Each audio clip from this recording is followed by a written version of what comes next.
So, no, I wouldn't say I have a passion for HR. Welcome back to Human Resources for the People. It's a human capital revolution. Today we're going to be looking at the shocking results of the United Auto Workers in Chattanooga. We're going to be talking about the background of the UAW at Chattanooga, the results of the vote, the response by the Republican leaders, the next steps after the election at Chattanooga, and the future votes and viability of the United Auto Workers in the South. Let's get into it today.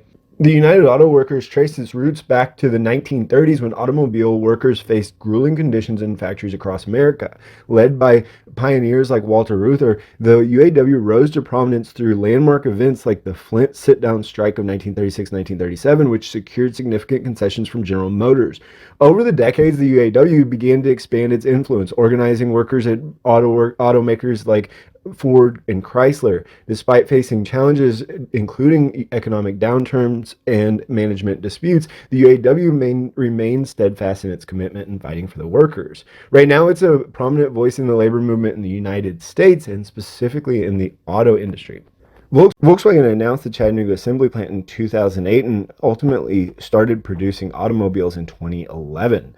Since then, they built the Passat there, the Volkswagen Atlas in 2017. The intention for Volkswagen was to bypass exchange rate fluctuations and serve the American market. In addition, because it was in Tennessee, they thought that they could have lower assembly costs, lower wage costs, and compete more favorably with the Americans. It's a huge site. They have about 4,000 employees, and it has everything from body shop, paint shop, assembly, the market delivery options, etc. They even have gym, childcare facilities, and medical facilities. So this is a really substantial site.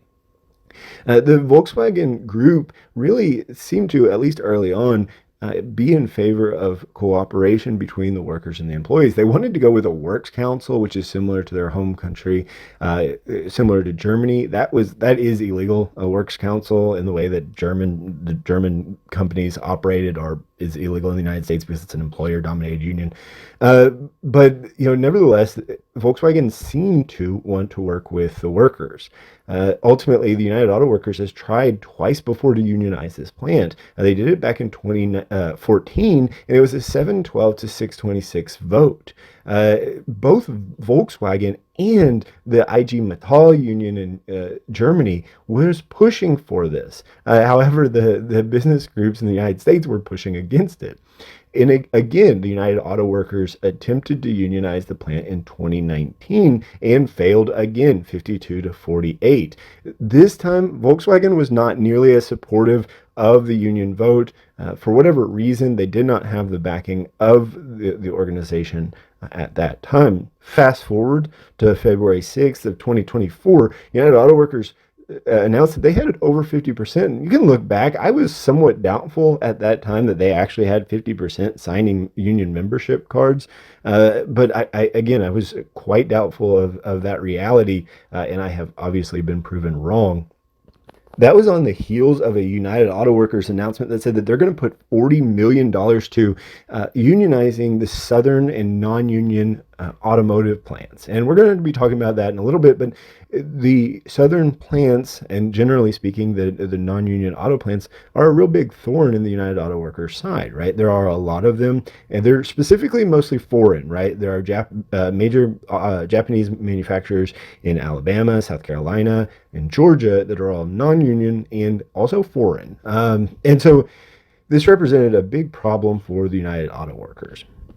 The United Auto Workers made this $40 million push after successfully negotiating a contract with Detroit's big three, right? Stellantis, General Motors, and Ford. And once they successfully negotiated that contract, they then moved to the southern plants, and they've seemed to be picking up a considerable amount of steam.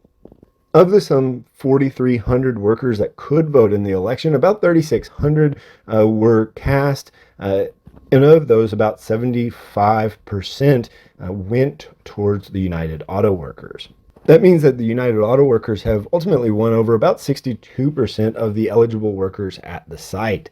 So it's a strong lead, but they're going to find themselves in quite a bit of headway and upwind. I mean, of course, this is a right to work state, and what that means is that employees at the site have the choice of whether or not to pay union dues.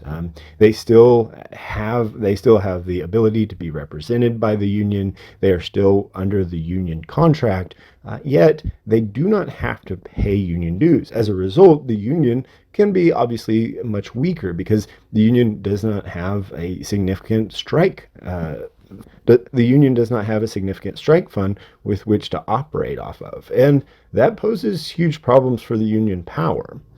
The Republican governors of several of 6 southern states wrote a letter encouraging people to not join the United Auto Workers. They wrote a letter in opposition to the United Auto Workers unionization campaign. And frankly, these governors, stand to have a lot of their important shops unionized.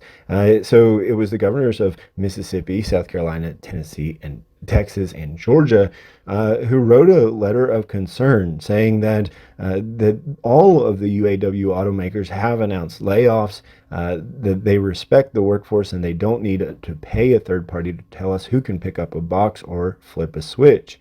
No one wants to hear this, but it's an ugly reality. They've seen it play out every single time a foreign automaker has been unionized. Not one of those plants remained in operation. So the southern governors, specifically ones who stand to potentially lose quite a bit from these, who see jobs leaving the state as a result of this push, have pushed out against it.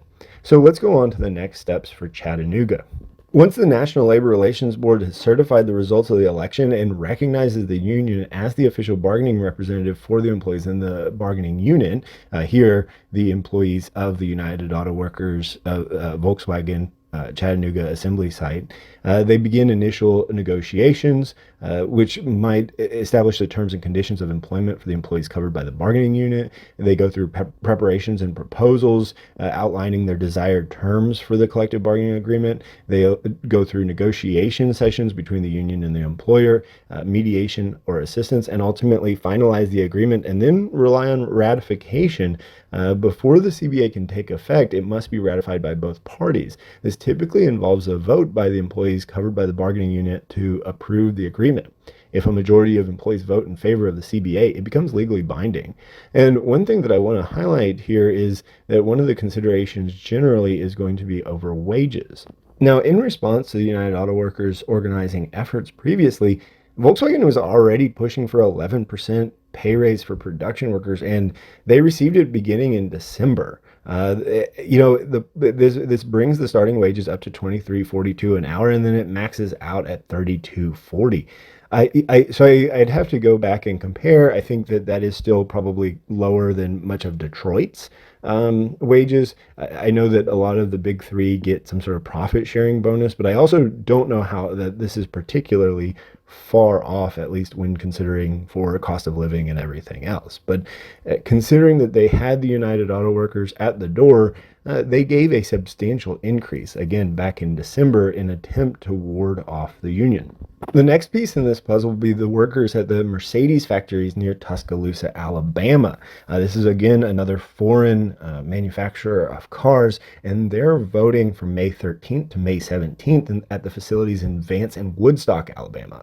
The NLRB will be counting those on May 17th, and there are about 6,000 employees there, and allegedly, according to the United Auto Workers, and I'm not doubting them anymore, about 5,000 are calling for a union vote.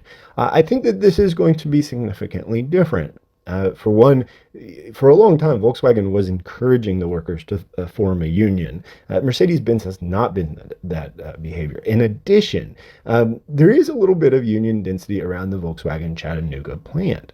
So there is another unionized site in Spring Hill, which is a stamping and steel plant for General Motors. So that was unionized in Tennessee. It's a plant that was launched in 1990 and has been unionized the whole time. So there's a bit of a union density situation there. So, for clarity, union density refers to the proportion or percentage of workers who belong to a labor union within a particular workforce or labor market. It's a measure of the extent to which workers in a given industry sector or country are organized into unions.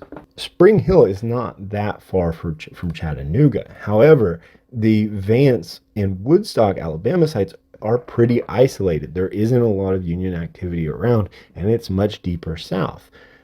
So the United Auto Workers is obviously turning their eye to this specific event, looking for another success in the South. And I think that that will be a true test of the success of this new strategy. This is a situation that the United Auto Workers appear to be capitalizing. Let me know what you think about What do you think their about today's video? situation in the comments Please down below. comment Do you down think below. that Vance and Like, Woodstock will share, and vote yes subscribe. It really to a helps union out. And I'll see representation? you on the next Leave a one. comment, Bye, like, share, and guys. subscribe, and we'll see you on the next video. Bye, guys.